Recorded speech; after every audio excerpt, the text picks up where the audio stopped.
Hello students, আজকে তোমাদের জন্য ক্লাস 8-এর প্রশ্নবিচিত্রা 2024-এর পরিবেশ বিজ্ঞানের মডেল কোশ্চেন পেপার 9 আলোচনা করছি। এটা ফারাক্কা ব্যারেজ প্রজেক্ট হাই স্কুলের প্রশ্ন। চলো প্রথমে ফিজিক্যাল সায়েন্স পার্টটা দেখে নেব।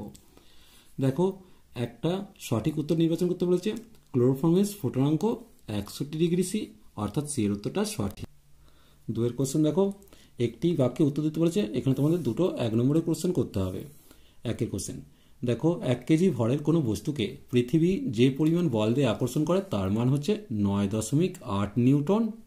এরপর দেখো 2টা, কার্বনের কোন রূপভেদ তাপের সুপরিবাহী কিন্তু তড়িতের কুপরিবাহী? উত্তর হবে হিরে। খেয়াল রাখবে, তাপের ও তড়িতের সুপরিবাহী হচ্ছে গ্রাফাইট, তাপের সুপরিবাহী কিন্তু তড়িতের কুপরিবাহী হচ্ছে হিরে। এরপর দেখো 3 কোশ্চেন, শূন্যস্থান পূরণ করতে বলেছে। ড্যাশ পরিমাপের উপায়কে গাউসের উপায় বলা হয়। শূন্যস্থানে তোমরা তো কি লিখবে? তড়িৎ আধান পরিমাপকে, তাহলে এটা লিখবে তড়িৎ আধান পরিমাপের উপায়কে গাউসের উপায় বলে। এরপর 4 দাগ, সঠিক পরিচয় দেয়। ইনি একজন বিজ্ঞানী যিনি প্রমাণ করেন পরমাণুতে ইলেকট্রনের সমান কিন্তু ধনাত্মক চার্জযুক্ত একটি কণা থাকে, যেটি হলো প্রোটন। বিজ্ঞানীর নাম কি? উত্তর হবে বিজ্ঞানী হচ্ছে রাদারফোর্ড। তাহলে এই জায়গায় তোমরা লিখবে রাদারফোর্ড। এরপর দেখো, সাজিয়ে লিখতে বলেছে। ছত্রাকনাশক যৌগ যেটি সিগারেটের ধোঁয়া থেকে উৎপন্ন হয় এবং ক্ষতিকারক, সেটি হলো ক্যাডমিয়াম। তাহলে এটাকে একটু সাজিয়ে লিখে নেবে, ক্যাডমিয়াম। এরপর দেখো, এর সাথে একটা অথবা দিয়েছে, হাইড্রোজেনের সাপেক্ষে ধাতুদের সক্রিয়তার ক্রম অনুযায়ী সবচেয়ে সক্রিয় ধাতু হলো পটাশিয়াম। তাহলে এটাকেও তোমরা সাজিয়ে একটু লিখে নাও, পটাশিয়াম। এরপর দেখো কি দিয়েছে, 6 দাগ, সংক্ষেপে উত্তর দিতে বলেছে। কঠিন ও তরল পদার্থের মধ্যে অণু পরমাণুর অবস্থান কিভাবে ওই পদার্থের বৈশিষ্ট্য নির্ধারণ করে সেটা লিখতে বলেছে। এটা তোমরা বইয়ের 83 পাতাটা একটু খোলো। দেখো, এখান থেকে এইটুকু লিখবে যে কঠিনের মধ্যে অণু পরমাণুরা থাকে বেশ সুশৃঙ্খলভাবে আর পরস্পরের অনেক কাছাকাছি। আর তরলের ক্ষেত্রে তরলের মধ্যে অণুরা কঠিনের মতো ততটা সুশৃঙ্খলভাবে নেই। অণুরা এখন অল্প নাড়াচাড়া করতে কাঁপতে বা আর পাক খেতে পারে। কঠিনের চেয়ে তরলের মধ্যে অণুদের মধ্যে দূরত্ব একটু বেশি। এরপর কোশ্চেন দিয়েছে, প্লবতা কি? এই বিষয়ে বিজ্ঞানী আর্কিমিডিসের মতামত লিখতে বলেছে। এটা তোমরা বইয়ের 16 পাতাটা একটু খোলো। আগে 15 পাতা থেকে তোমরা প্লবতার সংজ্ঞাটা একটু লিখে নাও। কোনো বস্তুকে কোনো তরলে ডোবানো হয় তখন ওই তরল বস্তুটির উপর একটি ঊর্ধ্বমুখী বল প্রয়োগ করে, এই বলটিকে প্লবতা বলে।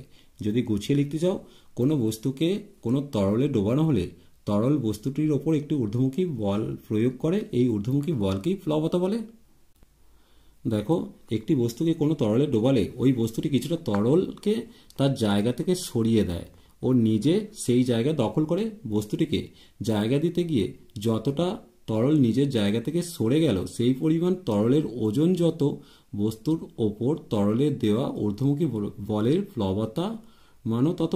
বিজ্ঞানী আর্কিমিডিসের সূত্রে এমন কথাই বলে গেছেন। এরপর লাইফ সায়েন্স পার্টটা একটু দেখে নেব কি দিয়েছে। 1 কোশ্চেন, সঠিক উত্তর নির্বাচন করতে বলেছে। অধিক উচ্চতাযুক্ত পরিবেশে বসবাসের জন্য প্রাণীদের রক্তে লোহিত রক্তকণিকার সংখ্যা বেশি থাকে। এরপর একটি বাক্যে উত্তর দিতে বলেছে, কোন জীববিজ্ঞানী সর্বপ্রথম সজীব কোষ পর্যবেক্ষণ করেন? উত্তর হবে লিভেনহুক। একটু খেয়াল রাখবে, রবার্ট হুক কিন্তু কোষ আবিষ্কার করেন সর্বপ্রথম, কিন্তু সেটি মৃত বা জড়, কিন্তু সজীব কোষ আবিষ্কার করেছিলেন বিজ্ঞানী লিভেনহুক 1674 খ্রিস্টাব্দে।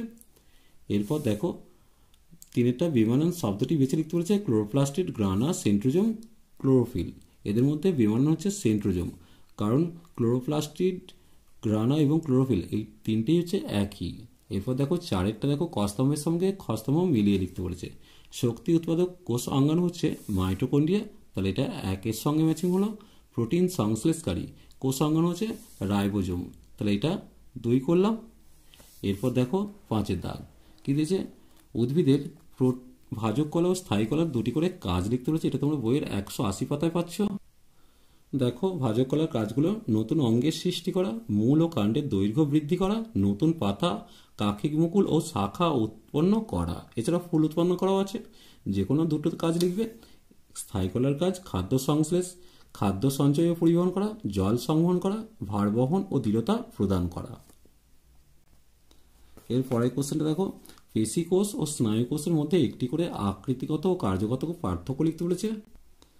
দেখো, পেশিকোষ আর স্নায়ুকোষের আকৃতিগত পার্থক্য হচ্ছে, পেশিকোষ হচ্ছে দুপ্রান্ত ছোঁচালো, মাঝখানটি চওড়া, আর স্নায়ুকোষ হচ্ছে তারার মতো গোলাকার ও তার সঙ্গে নানা আকৃতির শাখা প্রশাখা যুক্ত থাকে। কার্যগত পার্থক্য, পেশিকোষ খাদ্যনালীর মধ্যে খাদ্যের স্থানান্তরকরণ, শ্বাসনালীর মধ্যে বায়ুর পরিবহন, রক্তনালীর মধ্যে রক্তের সংবহনে অংশ নেয়, আর স্নায়ুকোষ পরিবেশ থেকে উদ্দীপনা গ্রহণ ও পরিবহনে সাহায্য নেয়। আজ এই পর্যন্তই। নেক্সট ভিডিও নিয়ে খুব তাড়াতাড়ি হাজির হবো। ভিডিওটি ভালো লাগলে লাইক শেয়ার কমেন্ট করো, পারলে চ্যানেলটিকে সাবস্ক্রাইব করে নিন। চলো, টাটা, বাই বাই।